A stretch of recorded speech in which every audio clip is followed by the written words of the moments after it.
जी, तो दोस्तों आज के ifactner के लर्निंग वीडियो ट्यूटोरियल में हम इंग्लिश के वर्ड कंसर्न्ड के मीनिंग को समझेंगे। इस पर्पस के लिए हम इंग्लिश में डिफरेंट सेंटेंसेस बनाएंगे और उनकी ट्रांसलेशन को समझेंगे। ट्यूटोरियल कंसंट्रेशन से देखें क्योंकि फिर है एक एक्सरसाइज। तो शुरू करते हैं जी अपना आज का ifactner का लर्निंग वीडियो ट्यूटोरियल। दोस्तों वर्ड कंसर्न्ड का मीनिंग होता है चिंतित, फिक्रमंद। किसी चीज़ के बारे में फिक्रमंद होने को, चिंतित होने को कंसर्न्ड कहा जाता है।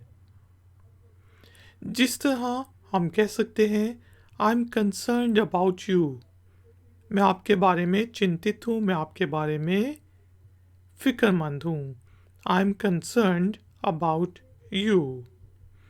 इसी तरह एक और सेंटेंस बना लेते हैं जिससे हम कह सकते हैं कि she is concerned about his safety,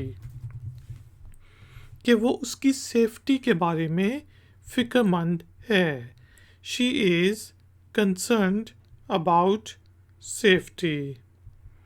इसी तरह हम कह सकते हैं कि let's suppose the government is concerned about inflation, के गवर्नमेंट जो है वो इन्फ्लेशन के बारे में चिंतित है, फिक्रमंद है।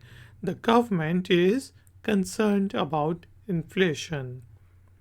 दोस्तों उम्मीद है कि आपको इंग्लिश के वर्ड कंसर्न्ड के मीनिंग समझ आ गए होंगे। टाइम हुआ है एक्सरसाइज का।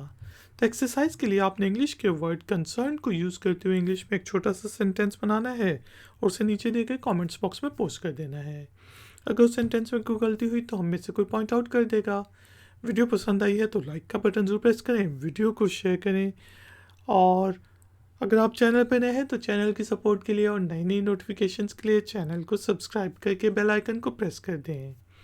मिलेंगे ifactner के कॉल लर्निंग वीडियो ट्यूटोरियल में। Until then, take care, keep learning, keep enjoying. Good day.